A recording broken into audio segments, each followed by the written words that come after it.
Faire front commun sur des terres parfois hostiles. Au Danemark, l'idée gagne du terrain. Le pays vote par référendum sur son entrée dans la politique de défense de l'Union européenne. En clair, le Royaume pourrait prendre part à des interventions communes partout dans le monde. Une hypothèse inimaginable il y a encore quelques semaines. Pendant 30 ans, le pays avait obtenu une série d'exceptions pour ne pas rejoindre cette politique européenne commune. Mais c'était avant la guerre en Ukraine.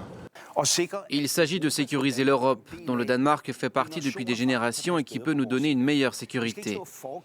Nous ne devrions pas prétendre nous réveiller après-demain dans un monde dangereux si nous votons non, ou dans un monde beaucoup plus sûr si nous votons oui.